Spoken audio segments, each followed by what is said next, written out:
you know, you like the taste of meat. That's why people eat meat. Ultimately. I mean, you can give me all this crap about that it's natural for people to eat meat. Well, gee, I guess they could, yeah. Chimpanzees, yeah, they hunt, yeah. It's one of the ugliest sides of them I've seen. It's also the ugliest side of humanity that I've seen, hunters. But you could also make, if you want to make that case that it's natural, then you could also make the case that rape and murder is natural. I don't think you'd be stupid enough to try to make an argument to justify rape and murder. Or if you are, then you're sick. I know that there are some people who try to, you know, go for ethical farming. Try to get animals that are treated humanely. Now, there's a farm that's like 4 blocks away from where I live. And it's like a little mom and pop farm. And they have sheep and chickens there. And they have some llamas too. And it's a really nice farm. As farms go, this is like the Ritz for these animals. These guys who run the farm, they do care about how their animals feel. But at the same time, because I used to like going there a lot and playing with the animals and the cats and stuff that were there. But it's still, it's a shit life. And that's about as good as you can get. And that farm is losing $4,000 a year. I don't think it's financially viable for any farm to give the animals anything even approaching a shadow of a humane existence and still turn a profit. I don't think that that is possible. Free range and ethical farming really mean fuck all. Because if you should go there and look at these things, you know, it's not even approaching humane. You know what, since I've pretty much lost the whole trying to be not as pissed off about this, I'm just going to go all the way and just say that I have a special dislike of hunters. And that's probably because I have to deal with them a lot. They don't like me very much either.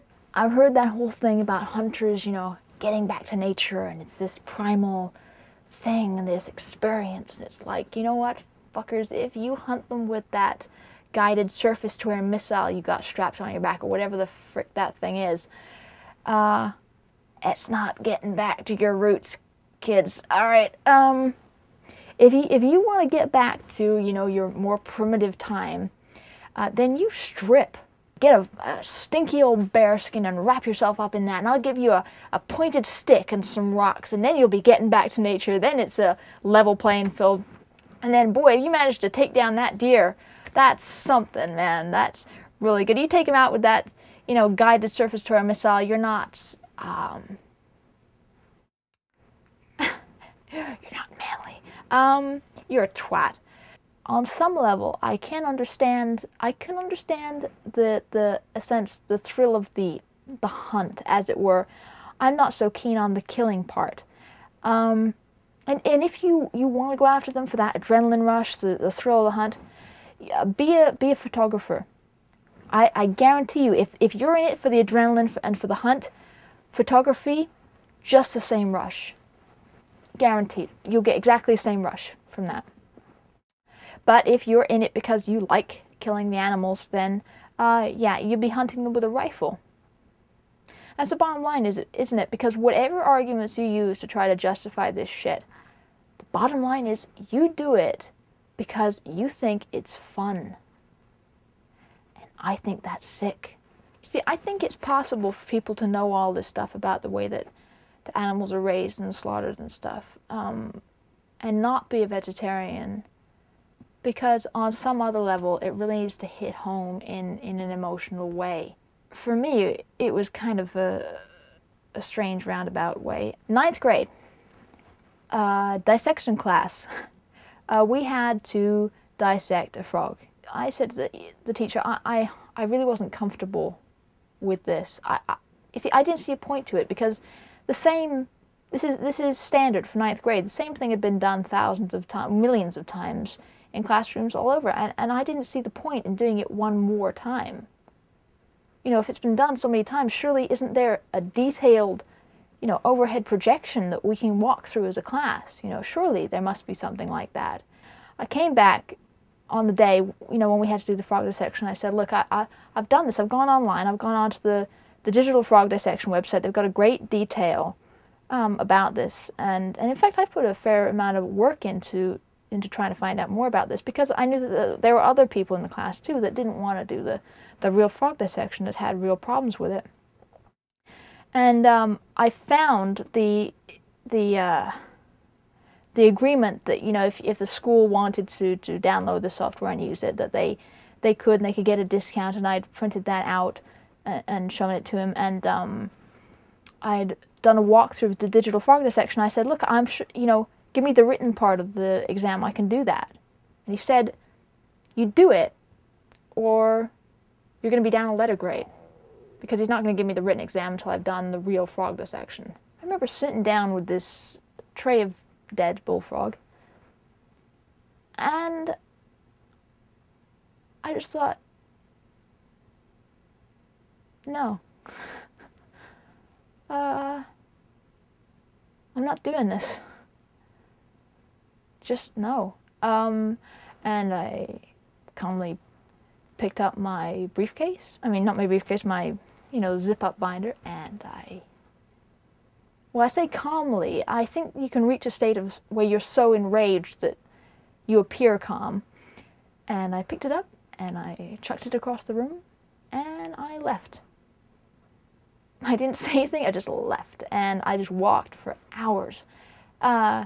And of course, it all sounds dramatic, except that, of course, I have to go back and get my binder eventually at the end of the day, so I waited till everybody else had left, and then I went back and got it. And I dropped a letter grade and a half. And I generally get pretty good marks in school. And I barely passed science for that semester. And it was so worth it. It was so worth it. Fuck them, you know? Just fuck them.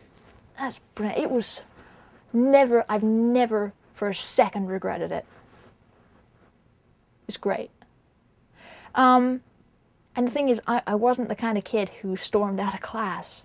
You know, I didn't get in trouble at school. I never got sent out of the class. Actually, that's not true. I remember this, this is the only time I ever remember being in trouble ever at school.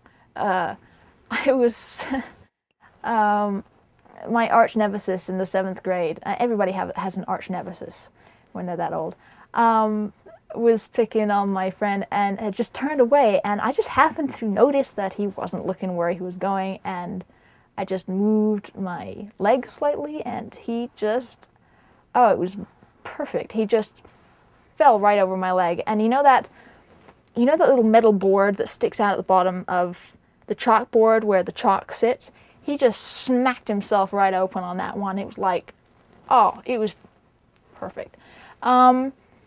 And then he got up and kicked me, and then I punched him, and we got sent out of class, and the teacher said, "You're not coming back into the class until you apologize." And I said, fine. And I just stayed out there for the whole rest of the day. And, you know, you're still evenly matched, you know, at that age, what, 12 or 13 or something. And yeah, he was bleeding. And that was another time when it was so worth it. You don't eat no meat? No, he doesn't eat meat. What do you mean he don't eat no meat? Oh, that's okay. That's okay. I make lamb. Come. Come. Come. Come.